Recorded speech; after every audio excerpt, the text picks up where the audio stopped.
Quand on est entré sur le site, ils m'ont demandé « Peux-tu atteindre cette cible de l'autre côté de la vallée ?» Alors j'ai tiré. Et là, ils m'ont tous dit « C'est la première fois que tu tires ?» J'ai dit oui. La première fois qu'il a tiré, et d'ailleurs avec succès, parce qu'il a touché la cible. C'est avec un fusil Moser 792, qui est un fusil particulièrement puissant. Maroc, 18 mars.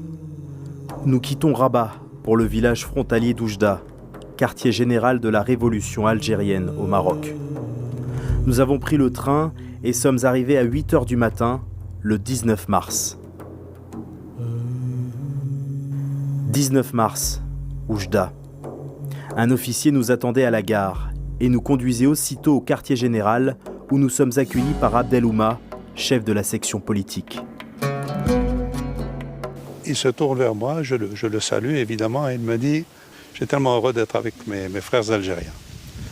Donc déjà, j'étais quelque peu intimidé parce qu'il avait une stature de boxeur. Pour commencer, grand, puissant, habillé en tenue safari. Je l'ai amené en ce qu'on appelait la zone opérationnelle nord, où il a pu voir non seulement les champs de mines, les lignes Chad et Maurice et les fortins français, mais il a pu voir également les bombardements. C'était les tirs d'artillerie pendant la journée. Et évidemment, j'ai veillé à ce qu'il soit loin des points d'impact. Et il vous a demandé quelque chose de précis? Ou FLN, il voulait quoi? Une instruction militaire? Qu'est-ce qu'il voulait? Il estimait que le meilleur modèle peut-être, c'était celui de l'Algérie, dès lors que l'Armée de Libération Nationale algérienne avait mené un combat de 8 ans contre une des plus grandes puissances militaires occidentales, membre de l'OTAN, et qu'il voulait s'en inspirer quelque peu pour voir comment structurer son armée dont il avait été nommé commandant en chef. Étaient présents Sid Jamal, Abderrahman, Larbi, Noureddin Djoudi. On entama un large débat sur nos parcours propres et sur la situation en Afrique du Sud. Après quoi, il nous était proposé de visiter le camp d'entraînement et la ligne de front. À 4 h de l'après-midi, accompagnés par Djoudi et un autre officier, nous avons rejoint la base d'instruction de Zegangan, située dans ce qu'on appelle le Maroc espagnol.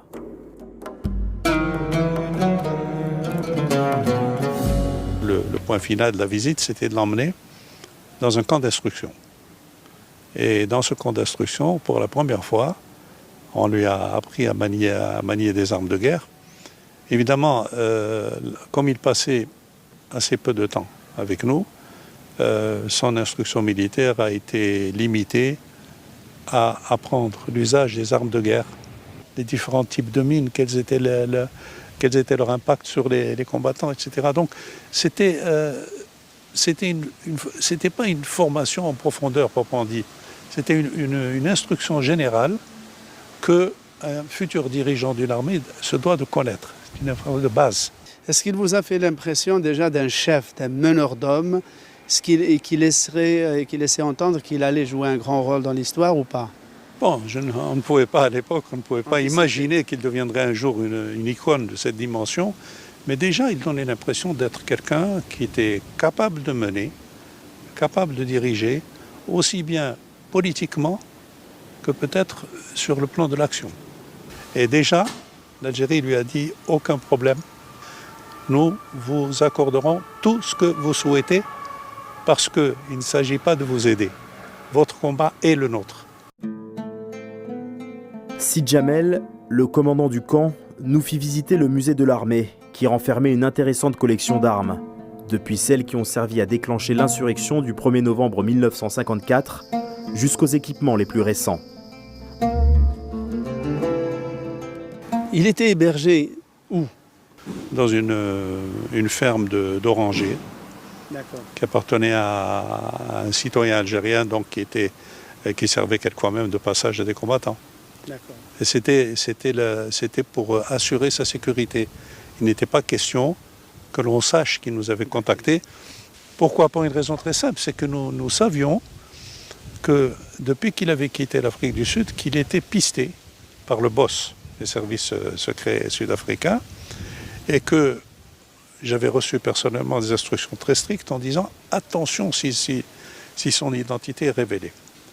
Est-ce que vous vous rappelez du jour du départ, quand il est venu vous dire au revoir et merci?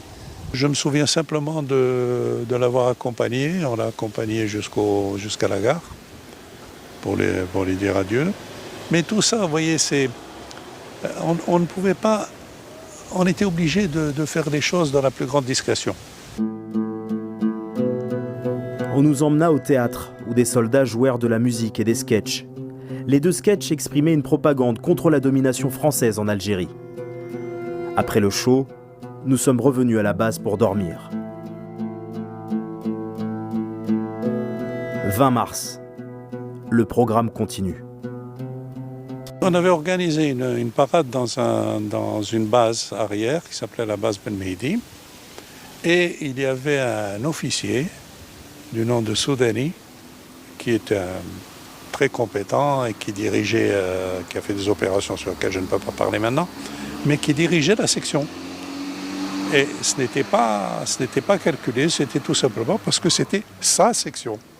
Et là, Mandela a vu ça, dit « Ah, voyez, voilà, nous sommes dans un pays où un noir dirige des blancs. On ne fait pas de distinction entre le noir et le blanc. C'est le noir qui est l'officier et c'est les non-noirs qui suivent. » Pour synthétiser ça en une réflexion sur la vie, sur le combat, la politique, la liberté, ça vous inspire quoi, son histoire? La leçon que je tire, c'est que finalement, nous avons vu juste, nous avons compris en voyant cet homme que c'était peut-être l'homme de l'avenir, parce que c'est un homme qui est passé du stade de la non-violence prônée par Gandhi à celle de l'obligation de lutte, mais qui, venu au pouvoir, a su dire surtout, pas de différence ethnico-raciale, et que cette nation arc-en-ciel doit avoir comme composante aussi bien les Noirs que les Blancs que les Asiatiques. Et c'est la satisfaction d'avoir contribué un tout petit peu à cette page de l'histoire.